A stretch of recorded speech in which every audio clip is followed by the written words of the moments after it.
So I've mentioned it on my video several times, my desire to own a 455. Well, here it is. I actually purchased this machine, probably almost a month ago, maybe 3 weeks ago. Got to the house today. It is a 2001 455, so last year production, serial number almost 91,000. Hasn't had the best life. If you can't tell, I do have the side panels. One of them is in fantastic shape and the other one is cracked. It did come with a, here, I'll go over here. Came with a 60-inch deck. I mean, obviously it's got some rust on it, powder coating issues, things like that. Seems in okay shape.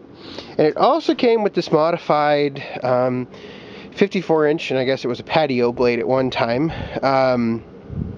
So that's everything it came with. I don't know what I'm going to do with the patio blade. It's probably pretty loose. But the reason that I purchased this tractor, it also has 3-point rear 540 PTO on it. It's very dirty. It has right at 2,231 and a half hours on it. Does run great. We'll crank it up real quick. Let it go through all of its cycles.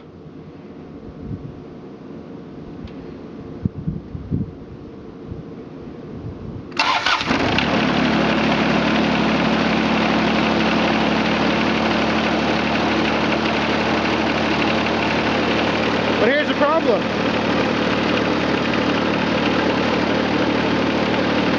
If you didn't see the steering wheel not move. So obviously the steering is busted. Now, I know the reason. The reason is this hydraulic line. If you saw it, this end came off the hydraulic line right here. That actually plugs into the steering valve. So what we are going to do today is actually, you can see, having low 40s. I've actually got the heater going in the shop, if you can hear that. So we're going to go ahead and pressure wash this thing, take the seat and everything off, pressure wash it, get it nice and clean, and then we're just going to take the next couple videos and fix it. And then probably what I'm going to do, because my ultimate goal is to own a very, very nice 455, a sub 500 hour, certainly, preferably a sub 500 hour, if not, that's my preference. I'll take a sub 1,000 hour 455 as long as it has been well cared for. So what we're going to do is we're going to take all of the panels and everything off and kind of pick it apart from there, fix it what we can. Maybe we'll run into a thing where we don't have parts. I do have the line off of that 425 that I parted out a while back that we're going to use to replace this. It's basically a line that runs from the steering column out to the hydraulic valve.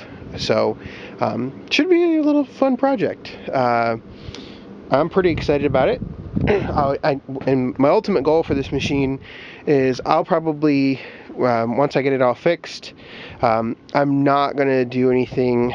For instance, front frame right there has been notched out to accept that kind of modified blade, which is perfectly fine. And I knew it wasn't perfect to begin with, but I'll probably hold this unit for a month or two, wait, mow the grass with it a couple times, and then sell it. But it should be a fun project to get running again.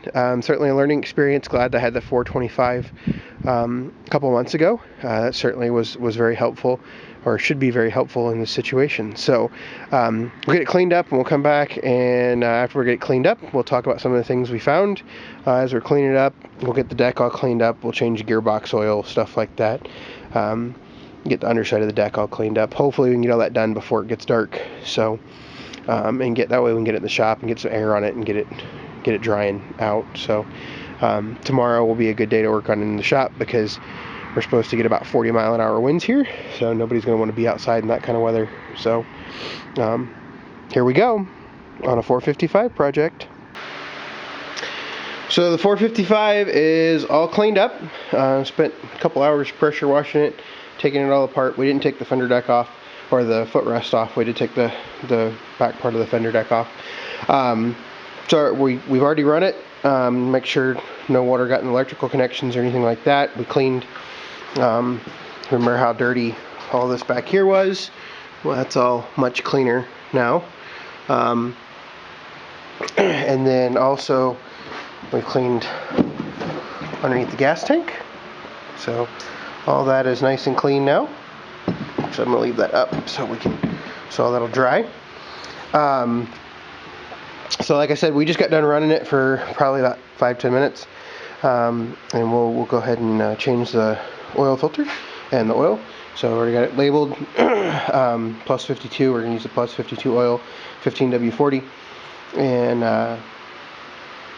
there's the date and the hours, just like I do on all my filters. So pretty simple process. There's the filter right there. We'll go ahead and pull it out. I do need a dust cap for the end of the air cleaner, so I'll have to get that at some point. Other than that, I think it came out really well. Finished walking around. I probably will need a new valve cover gasket at some point, and we did notice that it was leaking a little bit there, so we'll have to pay attention to that. Really hard part is you can't get the oil pans very clean with the engine and the tractor, so oil drain is down there, just like on the X. Not too much different there. All this is much cleaner, much nicer looking than it was. So we'll go ahead. I did notice that the radiator is from 5898. The tractor's 2001, so kind of interesting there. But yeah, we'll go ahead and get the oil drained out of it and change the oil, and that'll be the first step. Alright, so we have the oil changed. We also decided to change the fuel filter while we're at it, so it's got a brand new fuel filter. Radiator fluid or coolant's been checked. Runs great with the new oil. I mean, obviously, hope it ran great before. So now we're actually working on the steering system, which I'll show you here in just a minute what's wrong with it. And you can see the O-ring kit. We actually are 3 O-rings short, so we're going to stop here for right now. What we have done is we've gone ahead and set the transaxle up to drain overnight. What didn't come out when the hose busted. So what I'm going to do next is I'll show you the busted hose. Alright, so here's what caused the problem. This is the hard line that runs from the power steering to the SC, or one of the lines that runs to the SCV valve, selective control valve. And this basically busted off. This is the part that actually goes in the power steering column, or the power steering port. It busted off. I had a line from that 425 that I took apart. So it's actually it's already in the frame. We just need those O-rings to finish it up. Once we get that finished up and get the O-rings all put in everything, I'm going to go ahead, because the system was open for an extended period of time. It's been open for a couple months now before I bought the tractor. Because the system has been open, what I'm going to do is I'm going to drop some really cheap hydro fluid in it, run it around for about 15 minutes, not change the filter, and then drop it all out. And then I'm going to put Lovis High Guard in it.